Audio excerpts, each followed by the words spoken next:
Do they seriously consider giving him the job? I would have thought so, yeah. Would you? No. Why not? I think there's better options out there. I think the games where he's come in terms of winning football matches, he's done a very good job. He's obviously simplified things, but there's been no jeopardy in other games.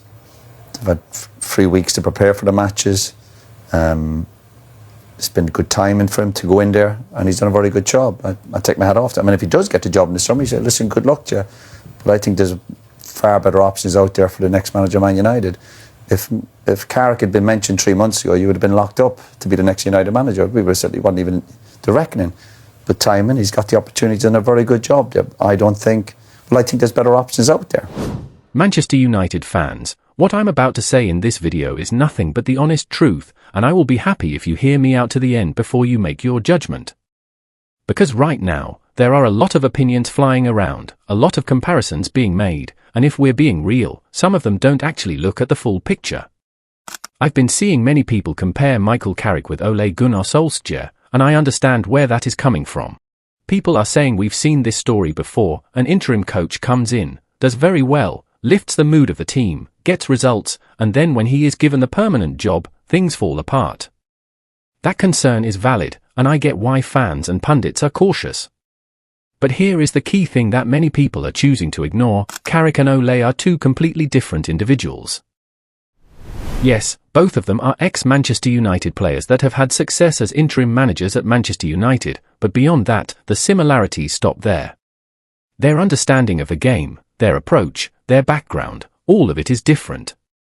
You have to remember, they played in different positions during their careers, which already shapes how they see football. They came into Manchester United at completely different stages of the club's journey, and most importantly, they worked with completely different sets of players. The situation Ole walked into is not the same situation Carrick is dealing with now. Even the current structure, expectations, and environment at the club are different from back then. But I believe there's better options out there. Would the note of caution be around Ole Gunnar Solskjær, or do you think that Michael Carrick is different? Yeah, I think he's different. No, and I said that at the time, and I'll say it again. Ole didn't feel. Would you have mentioned Michael Carrick 3 months ago? No, of course I wouldn't, Roy. But I'll tell you one thing, I won't say right now I'll give him a mention. Won 7 or 8. You think 7 or 8 games is enough to become the permanent manager of Man United? No, probably not. But when we're talking about what he's done right now, and he's got him into third, and I don't see an abundance of elite managers out there that are jumping out. So when people try to compare both situations directly, it doesn't really make sense. It's like saying because Bruno Fernandes and Diogo Dalot are both Portuguese, they should understand and play football the exact same way. And we all know that's not true. That is not a fair judgment at all. Now Roy Keane has come out again to say something he has already said before, and this is actually the second time he's making that exact point.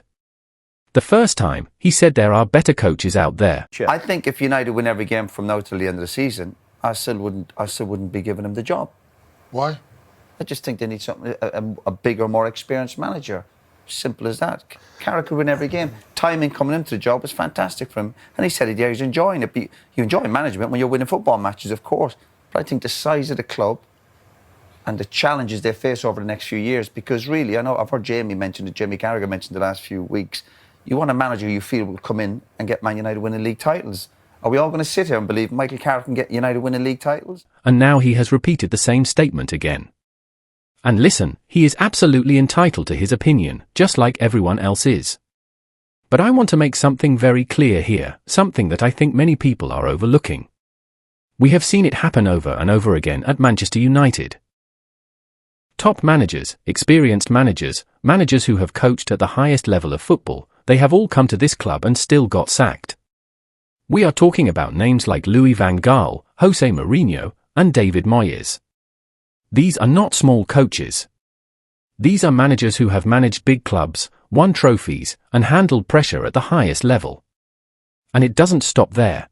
We have also brought in managers who were doing very well in their leagues, coaches who were seen as the next big thing, like Erik ten Hag and Ruben Amorim, and even they couldn't survive in this environment. Carrick's not the best option for Man United. Simple as... But you tried what you called the best, and it hasn't worked before. I say we've other managers that have come in. You go, well, okay, Mourinho at the time, Van Gaal.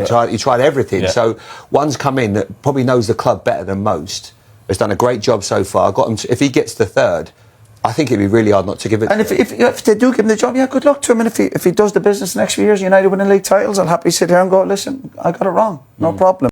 So the real question is this: why do people strongly believe that there is just one coach out there who can come into Manchester United and suddenly fix everything and win the league effortlessly? The truth is, many people underestimate how difficult it is to be a manager. Not just any manager, but the manager of Manchester United. As far as I'm concerned, right now, that job is one of the hardest jobs in club football. The expectations are massive, the pressure is constant, and the margin for error is almost zero. Now let me make another very important point. Look at Bayern Munich. They sacked Thomas Tuchel, a coach who has already won the Champions League with Chelsea.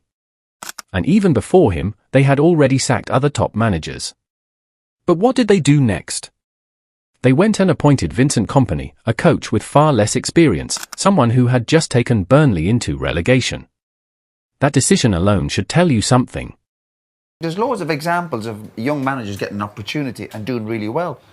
But there's more examples of managers getting a job and not doing well. We can all handpick, we could pick 5-6 managers here, young managers who've gone into a job and done a brilliant job. But there's loads of examples of managers who've gone. I don't think. And you mentioned clubs there. I don't think being young. I don't think being young or inexperienced, inexperience should be enough. Pep Guardiola was at Barcelona. Of course, but I can name you 50 examples where a manager got a job and they didn't work out. Everyone mentions Pep or Zidane. But he deserves a chance. I think and then time will say if he's good enough for United or not. Then look at Arsenal. When they were searching for a manager, they didn't go for the biggest name available.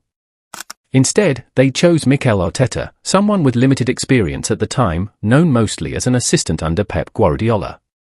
Now ask yourself, why would clubs like Bayern Munich and Arsenal make decisions like that? It's because they saw something deeper than just experience. They saw potential. They saw a coach who could commit years, 5, 6, even more, to building something sustainable. And this is the part many fans struggle to accept. Everyone wants results immediately. Everyone wants trophies right now. But very few are willing to go through the difficult process of actually building a team. Look at Arsenal today. They gave Arteta time, real time, and now it is starting to pay off. This is not luck, and it is definitely not a coincidence. Arteta was not the most experienced coach, he was not the biggest name, but he had a clear vision and the willingness to grow, learn, and commit long-term to the club. Today, Arsenal have a proper structure, a real identity, and a team that consistently competes at the highest level. So that's 3 years in a row into the quarterfinal of the Champions League. That's some achievement already, isn't it? I think it's very difficult to achieve that, and I don't know how many times we've done it in the history, so the players deserve a lot of credit for that. This didn't happen overnight. They have been building towards this for years. You don't sack a manager who has taken you close to the top, finished second multiple times, and consistently delivered Champions League football. That level of consistency is not accidental. Now if you look ahead, the probability of Arsenal continuing to compete at the highest level, including regular Champions League appearances, is very high, and if we are truthful to ourselves, they are definitely winning this league this time. And that is simply because they trusted the process and allowed a manager to build something solid over time. Now let's bring it back to Michael Carrick, because this is where the conversation really matters. From everything we have seen so far, he has already shown clear signs of real potential. Not just in getting results, but in how he reads the game, how he manages situations, and how he understands the demands of the Premier League. And beyond that, he understands something even deeper. He understands Manchester United as a football club, what it represents, and what is expected when you step onto that pitch. Now think about this for a second. Before Carrick came in, we were a team that actually looked more comfortable playing away from home. But whenever we came to Old Trafford, things were different. The performances dropped, the confidence wasn't there, and we struggled. Sometimes we played poorly, sometimes we drew games we should win, and sometimes we even lost. That aura, that fear factor that Old Trafford used to have was fading. But look at what has happened since Carrick stepped in. His first 5 games at Old Trafford? 5 wins. And some people might say, it's just 5 games, but it's deeper than that. Even the first time he took charge as a short-term interim manager, he came in and beat Arsenal at Old Trafford. Ronaldo steps up. Ronaldo! Wow. That takes it to 6 matches at Old Trafford under him and 6 wins. That is not something you just ignore. That is not random. That is someone who understands what it means to play at Old Trafford, someone who knows how to prepare a team mentally and tactically to perform at home, and someone who is beginning to restore that identity and belief. Now the big question is this: why are people so quick to overlook that and rush towards bringing in another big-name coach, thinking that will automatically guarantee trophies? Because if we are being honest, there is no guarantee. We have tried that before. We have gone down that road with experienced, high-profile managers, and it didn't work out the way we expected. So at some point, we have to stop and really ask ourselves, are we going to ignore what is in front of us, or are we going to recognize the potential that is already growing within the club? Before Michael Carrick arrived, we were sitting 7th on the table. Teams like Aston Villa, Liverpool, Brentford, and Newcastle United were all ahead of us. That was the reality at the time. But look at where we are now. We have overtaken every single one of them. We are 3 points ahead of Aston Villa, 5 points ahead of Liverpool, and 6 points ahead of Chelsea. That kind of turnaround doesn't just happen by luck. And let's be honest about something. We are doing all of this with a squad that is not even complete. Look at the bench. Apart from Benjamin Sesko, who else can you confidently say comes into the game and maintains the same level when players are tired, on yellow cards, or need to be replaced?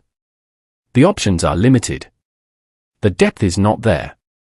But it doesn't stop there. We don't even have proper balance in the squad. We lack natural wingers, we lack midfielders, and even in the full-back positions, especially on the left. We know there are gaps. There are multiple areas in this team that clearly need strengthening. And yet, despite all of these limitations, Carrick has managed 9 games and won 7 of them. And don't forget how it started. His first 2 matches were against title contenders like Arsenal and Manchester City, and he won both. So when people talk about better coaches, you have to genuinely ask, how many of them can come into this situation, with this squad, at this stage of the season, and produce these kinds of results immediately? Now here is the honest truth that many people might not want to hear. If Carrick is appointed as the permanent manager of Manchester United, then we also have to be ready to give him time. There will be losses. There will be difficult moments. We might not win the league in the first year or even the second. But what you will see is progress. Because building a team takes time. It takes patience. It takes trust, not just from the fans, but also from the board. The manager needs to be backed with the right signings, especially in the areas where we are clearly lacking. And if we can address those key gaps, bring in prolific wingers, explosive fullbacks, and fast, strong, and talented midfielders, then this team can grow into something very serious. At that point, we won't just be competing, we will be consistently challenging for the league and getting better season after season.